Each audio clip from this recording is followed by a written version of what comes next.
Anybody else coming? Oh, good. Debbie. Maybe in the middle. That's good. I'll just Talking start to her. off. I'll just start off. Yeah. Well, this is really a sad day. Big show. Everybody got dressed up. Really no place to go. We voted on a provision, an allegation of abuse of power. There was an abuse of power at the Department of Justice. There was an abuse of power at the FBI. There was an abuse of power at the FISA court. There was abuse of power in our intel community. There was abuse of power. Even DOD was paying money to help set up the president. So there were all kinds of abuses of power, perhaps none more so than in the House of Representatives by the majority. This is an outrage. It sets the bar for any president of any party for the future to go through 3 years of hell like this president has. It's really unfortunate. This is a sad day for the country. It's going nowhere in the Senate, but I really hope and pray the Senate will not just pick it up and dismiss it. America needs to hear from the witnesses. And we didn't get to hear from them here. This was a kangaroo court. Outrageous to put the country through this, and we get a report. And we don't even get to examine the maker of the report. So it's a very sad day. I'm just glad I had such an incredible team I got to be on. These are really quality folks. Debbie, you want to? Well, this is really a travesty for America, and it's really tearing America apart. I have never in my entire life seen such an unfair, rigged railroad job against the President of the United States. I have known that my fellow Democrats were going to go for impeachment since January of this year when they got power.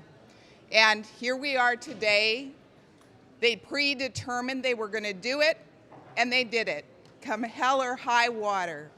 They had no proof, no evidence, no crime, but they went ahead anyway, and they're tearing the country apart, and they should be ashamed. The founding fathers, the founders of this country, warned against single-party impeachments, and they had a very specific reason for warning us against that.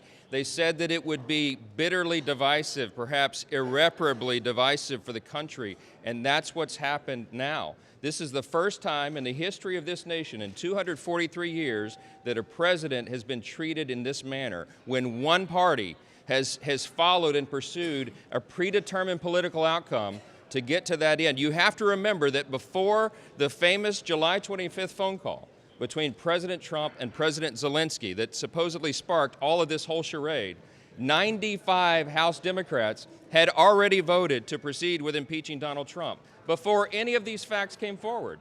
That's just not right. They determined this. They said it from the day he took his oath of office that they would remove him, and they pursued that end. So this is what we're left with.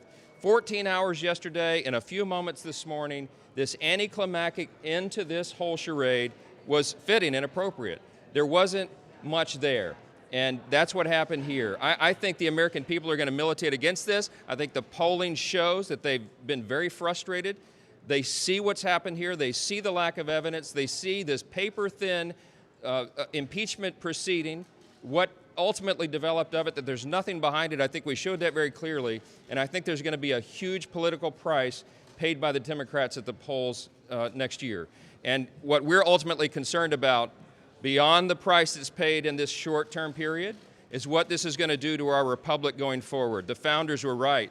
They have divided the country even further, and I think that it's going to be very difficult for us in this institution to put this genie back in the bottle, and that's ultimately what we're all so concerned about. In the media, you should hold the Democrats to the standard that they set for themselves, not the standard they set back in 1998 when Jerry Nadler said that impeachment would have to be supported by substantially a bipartisan group to be legitimate. Look at the standard they set for themselves just a few months ago. Democrats said that the evidence would have to be overwhelming, and yet in hearing after hearing, the evidence they presented was either hearsay, speculation and conjecture, or the result of a policy disagreement about how to treat the Ukraine. Democrats promised that after public hearings, there would be some newfound animated public support for impeachment. The reality is they failed to meet their burden. And so now, with no bipartisanship, matter of fact, the only bipartisan vote will be a bipartisan vote against impeachment. With no direct evidence, with no enhanced public support for impeachment, Democrats will continue to visit the opportunity costs for this division on our country. As Republicans, we would like to work on infrastructure, on asylum reform, on policy changes that will actually impact the quality of life for our constituents. But for Democrats, impeachment is their drug, it is their obsession, it is their total focus, and it is deeply disappointing that they failed to meet the standard that they set for themselves. Questions? Yeah, Congressman, do you guys worry about the precedent that this sets on obstruction of Congress, the fact that this administration did not comply, did not cooperate at any point with this investigation, which has not happened No, before? the administration has cooperated with fair and reasonable oversight. But when Democrats made clear that this was not about oversight, it was about impeachment, it was about an illegitimate process, then I think that reasonably informed the administration's position on whether or not to validate this absurd process. Wait a minute. Both the Nixon and Clinton administrations cooperated or provided some information in their impeachment Yes. investigation. Let- have the charges changing constantly. Let like me address this as we did yesterday. You have to understand that the Trump administration has cooperated. Okay, just this year, they understand Congress's oversight and investigation responsibility, and they've acknowledged it.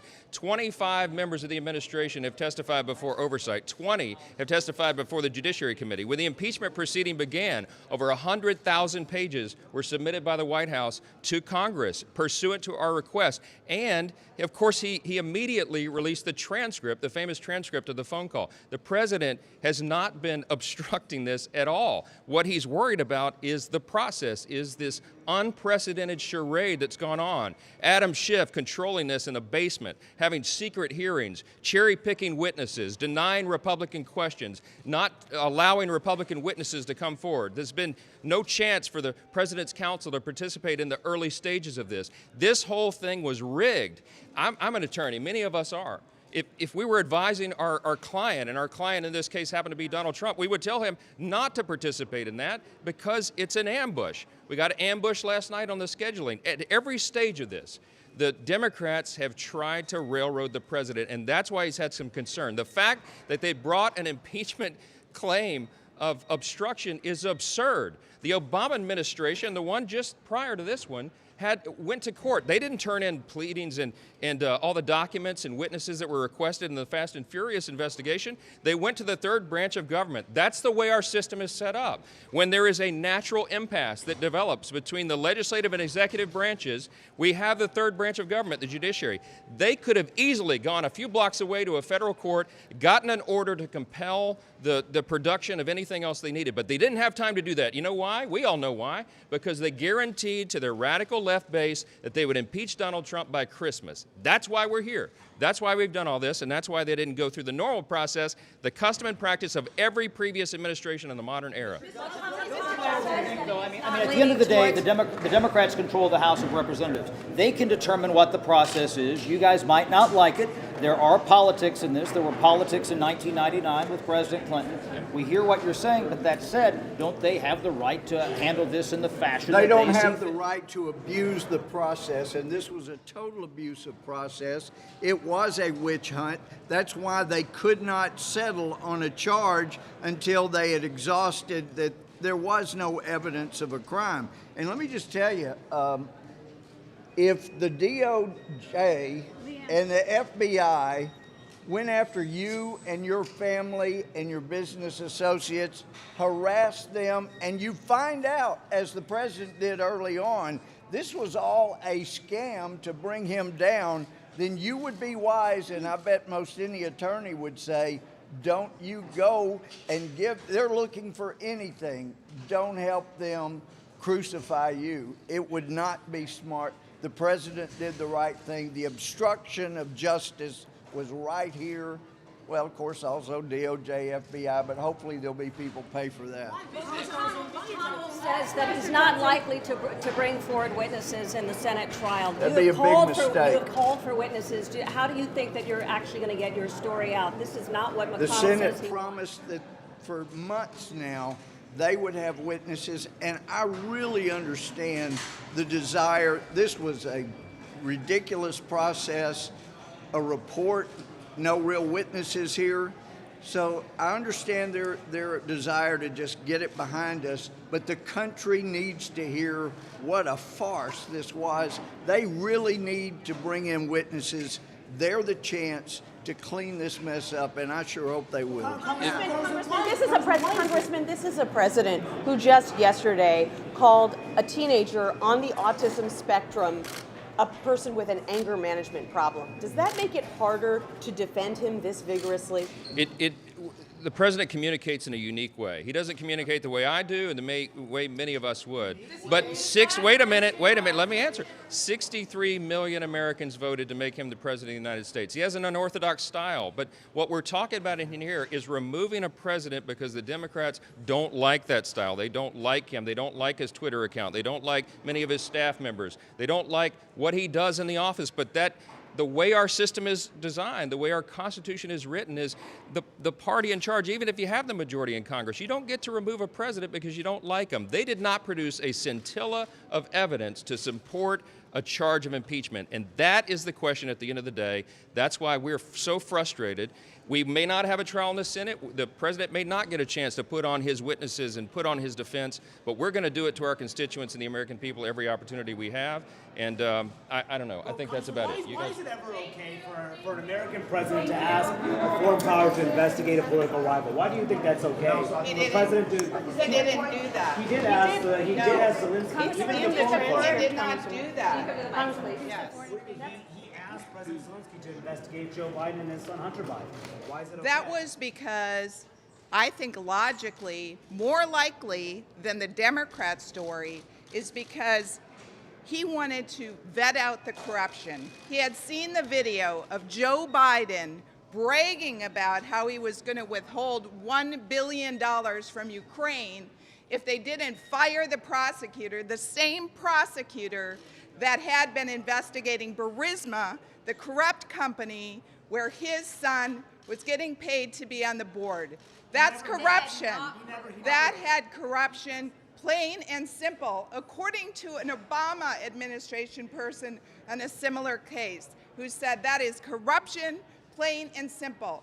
And I think it's the responsibility of the President of the United States, before he hands over taxpayer dollars to investigate corruption, and I believe part of that corruption was with the Bidens. He never mentioned corruption at all on that phone call. Do you want witnesses at the Senate trial? Do you agree with that? I would.